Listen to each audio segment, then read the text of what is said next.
आने वाले उत्तरायण पर्व को ध्यान में रखते हुए घायल पंछियों के लिए वन विभाग द्वारा करुणा अभियान जारी किया है।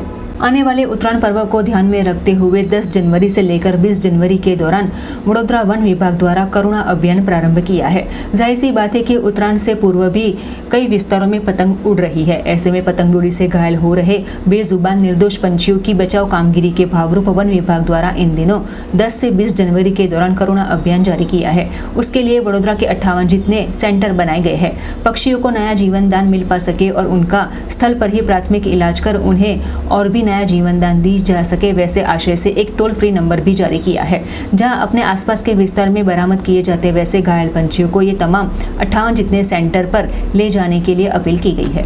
હું મકર સંક્રાંતિના પર્વ નિમિત્તે વડોદરા વાસીઓને હું શુભેચ્છા આપું છું કે આપણો આ પર્વ આનંદ અને ઉત્સાહથી ઉજવો। બીજું એ કે આપણું આ પર્વ ઉત્તરાયણનું કરુણા અભિયાન નિમિત્તે આપણે પર્વ ઉજવી અને પક્ષીઓ બચાવવાની કામગીરી કરવામાં આવે છે।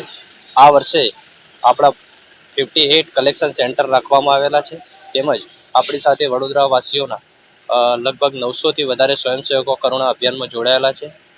તો હું તમામ વડોદરાવાસીઓને હું વિનંતી કરું છું કે આપણે જ્યારે ઉત્તરાયણના સમયે પતંગ ચગાવતા હોઈએ છીએ ત્યારે પહેલું તો આપણે ચાઇનીઝ દોરાનો ઉપયોગ ન કરવો જોઈએ।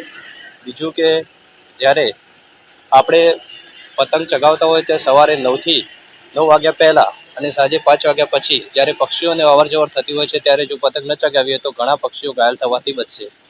ત્રીજું કે આપણો એક ટોલ ફ્રી નંબર છે 1800-233-2636, એ પર કોઈ ઘાયલ પક્ષી થાય તો અમને જણાવો તો એનો તુરંત સારવાર થશે। એ સિવાય આપણા 58 કલેક્શન સેન્ટર રાખવામાં આવેલા છે, ત્યાં તમે કલેક્શન સેન્ટર ઉપર પણ જમા કરાવશો તો એની તુરંત સારવાર થશે।